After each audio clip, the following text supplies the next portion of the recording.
What's up, guys? Welcome to the Bellator Champion Series London, Collins versus McCourt full card breakdown. Last week we killed it in Bellator. We had, I think there was, 10 fights or something? We only missed one, the Aliyah fight, but we didn't bet on him. We told you guys not to bet on him. So we absolutely crushed that card. We made $364. UFC 306 No Chase coming up. Or UFC No Chase coming up this weekend. I don't really like a lot, so we're probably going to stick to Bellator mainly with a little bit of UFC. Yeah, let's just get into the breakdown.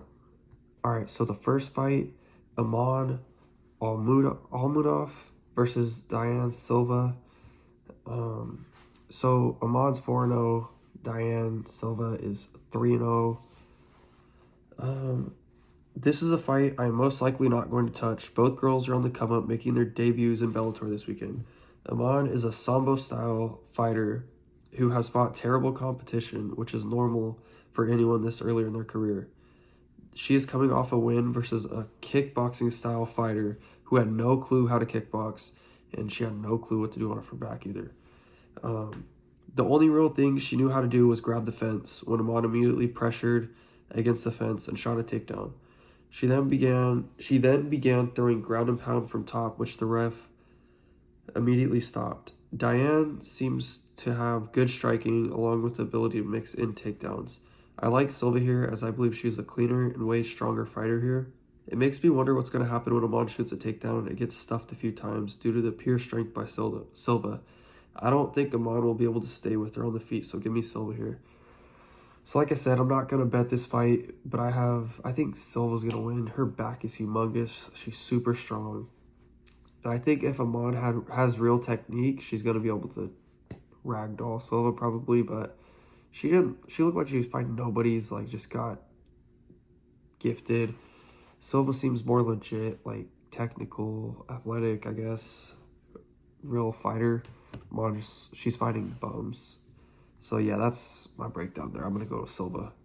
The next fight here is really interesting with two undefeated prospects in Darragh Kelly and Dmytrii. Let's see if I say this right. Hrytsenko. Yeah, there we go. Dmytrii Hrytsenko. So Darragh Kelly is a fighter out of SBG Ireland along with Ciaran Clarke, who's also on this card. He's also a grappler like Clarke, and that is exactly what he'll be trying to do here, is get the fight to the ground. Both guys have beat cans throughout their careers and when I'm talking about both guys, I'm talking about Dmytrii and Kelly, not Clarke anymore. So both guys have beat cans throughout their careers, with both of their last fights being a step up in competition, where they both should have dominated that matchup still. Hrytsenko is from the infamous American top team ATT gym, as you should see Mike Brown in this corner. He is a striker who has very solid striking and it will only be improving over at ATT, as they will really buckle down on his technique and takedown defense. That being said, I don't know who will win this fight as of right now. I'm going to keep doing film on these two guys, but most likely I will be staying away from this fight. This is a grappler jiu-jitsu ace versus a very good striker. If Kelly can't get Dmytrii down, it will be a pretty easy fight for Dmytrii. Why does this screen keep doing this? So yeah, it seems like it'll be a pretty easy fight for Dmytrii. Well, obviously, if he stays on the feet, he's defending those takedowns. Kelly, I mean, he might be able to get the fight to the ground too, so it's like, whatever you guys think. I haven't done enough film to, like, really know what Dmytrii's takedown defense looks like. So I really don't have a pick here, but later in the week, Thursday or Friday, I'll have a pick, which will be on my Patreon page. Yeah, I probably wouldn't touch this fight though. This fight right here is a fight I'm really excited for. Ciaran Clarke versus Zebenzui Ruiz. Two really good prospects. Clarke is a very good grappler fighting out of Conor McGregor's gym, which is SGB Ireland. SBG, is that what I said? SBG Ireland, with Coach Kavanaugh. He's going to look to get this fight to the ground and find that submission, as he has some pretty good jiu-jitsu. He is the prospect Bellator wants to push, and I believe they know what they are doing here, although Ruiz isn't that bad. I just think Clarke is that good. Ruiz is someone with very solid grappling, as we've seen in his last fight, and his last and only PFL fight versus Raphael Uchegbu, who has really good jiu-jitsu. Ruiz looked to be the better grappler there, getting a few takedowns of his own while showing good sweeps and a solid get-up game. Raphael is not the better grappler than Clarke, in my opinion, as I believe Clarke will have the way better control and the better takedown defense. Ruiz is a Spanish grappling national champion and won bronze in the European Grappling FILA. Expect this to be a good fight here. I'm going to go Clarke in this one with a medium confidence. Clarke's he's a really good grappler. He's going to try to get that takedown. He probably will get the takedown. Uchegbu got a few takedowns on Ruiz in that fight, but Ruiz, he got up really quickly one time, so he showed good get-up game, and then he also swept Uchegbu. He had a good sweep to end up on top of him. Clarke, I think, just has better control. Uchegbu, I don't think is really legit like that.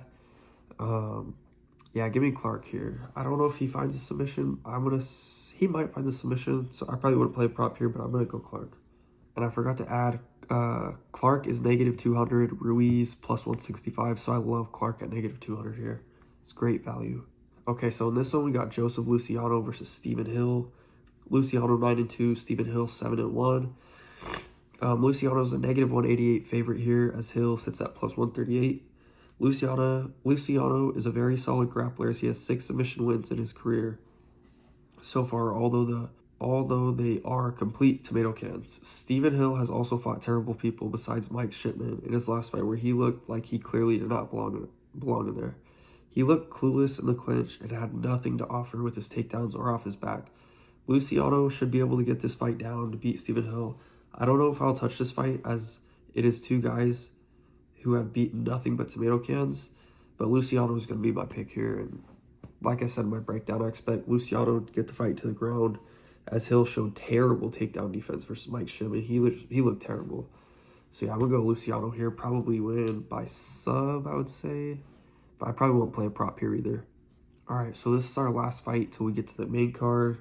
Another fight I'm actually super excited for. Mike Shipman versus Islam Abdul Baset. Or Baset, however you say it. Mike Shipman, 16-4. Well, you can see the records right there, but Shipman's +110 in this matchup. Islam is -150. Mike Shipman is a very solid journeyman type fighter who really only loses to the good Bellator fighters.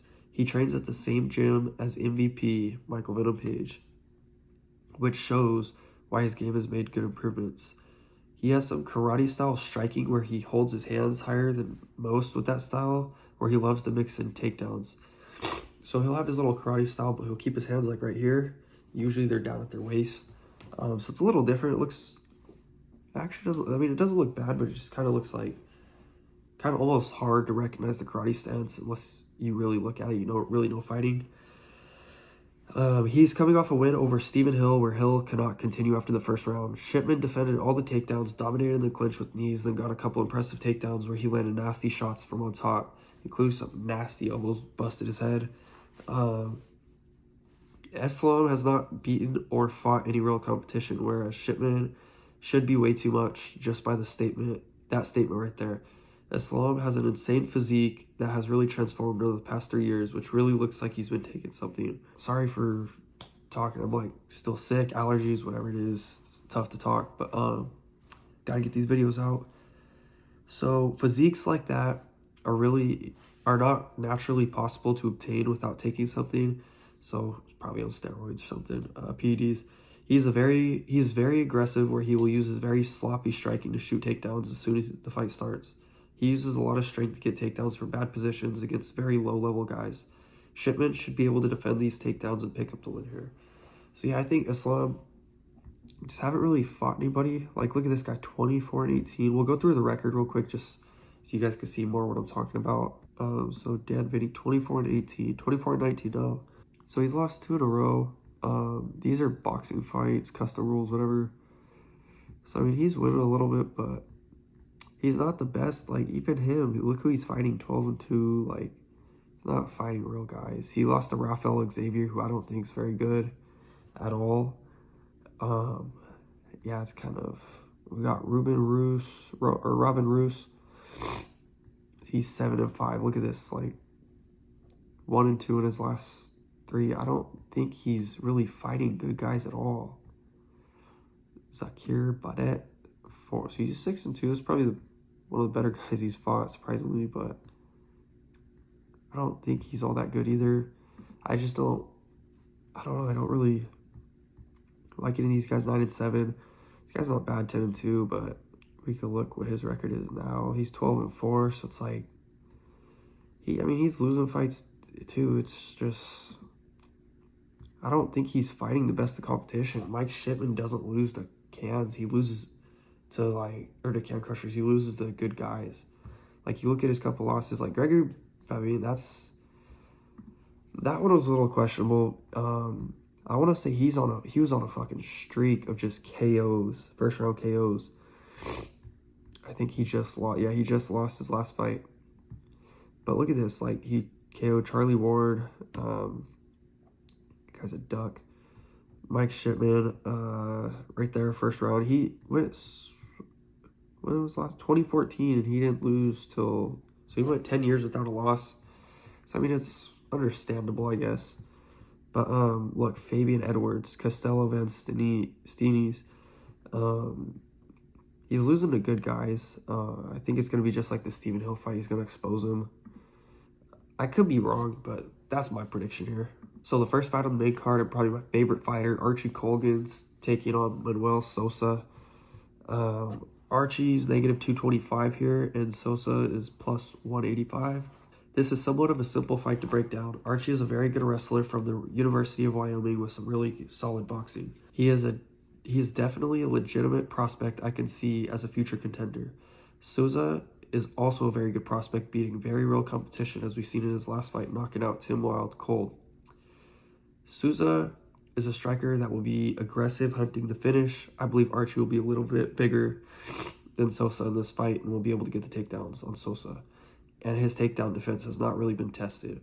Archie will test that and should be able to find those takedowns. Give me Archie by decision. You look at Archie, his wrestling's really good. His boxing came along really nice as well. 7-0 in Bellator, 2-0 in LFA. Those are good organizations. But you look at ever since he's fought real people, decision. I don't know how good Sousa is. You don't really.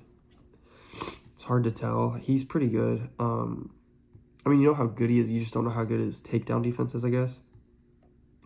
He absolutely slept him here with the. You guys have to go watch that knock. That was a vicious knockout. I think that was his debut in Bellator too, which that's an impressive win. Paul Enriquez, whatever. He also knocked out Mauricio Ruffy, who's killing it in the UFC right now from Fighting Nerds. Yeah, I'm going to go Archie Colgan. I think he's going to get the takedowns. I think his wrestling's too good. He's going to be the bigger fighter in this matchup, in my opinion. We'll see. Yeah, Archie Colgan by decision. One of my more confident picks. So another really confident pick right here, Marc Diakiese taking on Tim Wilde. So Marc Diakiese's -240, Wilde's +195. I love this fight here, as I will be all over Diakiese. Diakiese is a former kickboxer and UFC fighter who has really developed using his wrestling. He is not in the UFC anymore due to his choice to really implement his boring wrestling approach. Tim Wilde is a 37-year-old striker coming off a brutal KO loss to Manoel Sousa just under 6 months ago. Diakiese is the better and younger fighter in this matchup who will be able to mix in his wrestling and striking very well, as I believe Wilde is an older fighter on the decline. Give me Marc Diakiese by finish here, as I believe this is the perfect matchup for him to find it, as all of Wilde's losses have come by way of finish. So I know a lot of people are on Diakiese's decision because he's been going decision, you know what I mean? In his last wins right there. Look at Wilde, though. You look at his fights, he's 37. He does not have the best chin at all. So it's like, 3 losses by KO, 2 by sub, never lost a decision.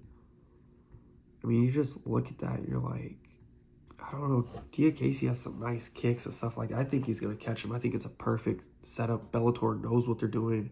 They want their new guy to get the finish. Give me Marc Diakiese here at high confidence.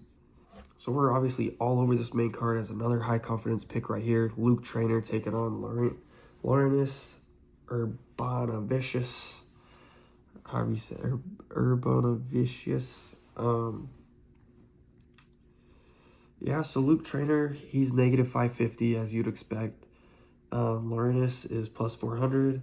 Luke Trainer is a gigantic light heavyweight who is very well rounded. He will be able to hold his own on the feet with Laurynas, but what is really his main focus is his grappling, which is really good. Laurynas is more of a wrestling-based fighter who has 2 fights over the past 5 years versus complete cans with records of 0-1 and the other with a record of 26-13, who has lost his last 5 fights in a row. You also have to keep in mind he is now 36, which is also a red flag when you have an inactive fighter at that age, although he is at light heavyweight, where that age may not be too big of a factor. We'll have to find out. Trainer will be using his distance and lots of rangy strikes when this fight is on the feet. He will also be able to defend Laurynas' takedowns. He showed how good his takedown defense is in his last fight versus Grant Neal, where he defended every takedown attempt, I believe.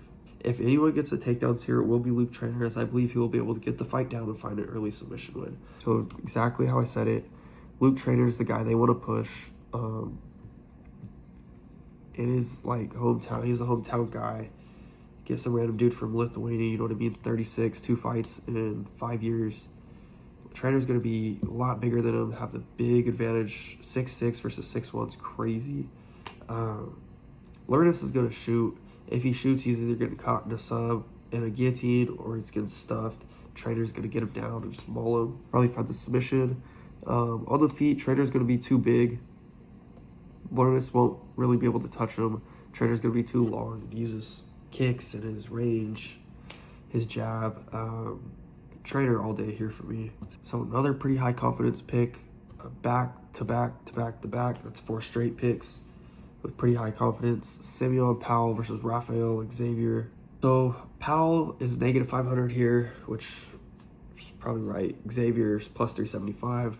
This one is pretty short and simple as this will be a matchup between 2 strikers. Powell is a gigantic light heavyweight standing at 6'5" with an 85-inch reach, where he will clearly have the reach advantage in this one.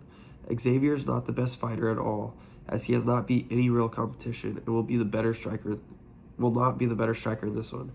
The only thing I see Xavier having going for him is that Powell was knocked out, showing a glaring hole in his hole last year versus Jacob Neto. Neto was just able to back Powell up as Powell was scared of the power. This won't happen here though, as Powell will be able to control the range and find the knockout in the first 2 rounds. Yeah, like I said, Raphael Xavier is not Jacob Neto. He won't be able to back him up. Powell shouldn't be afraid of his power. Another hometown guy. They're giving him a setup fight here. Give me Powell all day by first round knockout. First 2 rounds. It might go to the second round, but it should be a first round knockout. They're setting him up. Okay, and this is where the run ends. There's no high confidence pick here at all. Leah McCourt taking on Sara Collins. Let me click this X for you guys so you can see their faces. Leah McCourt's negative 110, Sara Collins negative 110, a true pick 'em right here. This is a boring main event for us to have here, as I currently do not have a pick as of right now. Both girls are similar styles as they both look to grapple. Leah has the more impressive resume, so as of right now, that is who I'll be leaning with. Her finish win over Sara McMahon is what is pushing her over the edge for me. So this is a fight I'll probably be staying away from. I said on my breakdown, which I did yesterday, I wrote all these fights down, and I didn't have a pick. I still don't have a pick, but I'm leaning Leah McCourt here. I mean, she's a younger fighter. She has the better resume. I feel like she's going to win this fight. I personally would probably stay away from it, though. So that's going to be it for our Bellator card. It's an alright card. I like the hometown guys mainly. Diakiese, Luke Trainer, Simeon, Powell. Those 3 should all win. I'm not sure what that parlay would pay out. My safety parlays in the Patreon. Yeah, decent card, I guess. There's some good prospects. I like Archie Colgan. that's probably the fight I'm looking most forward to. Yeah, I mean, we don't have any parlays right now. That'll be in our most confident picks, which should drop tomorrow. We should have our most confidence picks out. Bellator and UFC mixed together, just like last week where we went 5-1. If you're on our Patreon, 2 of our big parlays cash, 5 legs to win over 100. I lied on that. One was a 3-leg to win over 100. The other one was a 5-leg to win over 100. So we crushed last week, and we're looking to do that again. And I'll see you guys in the next video, which will be the most confident picks.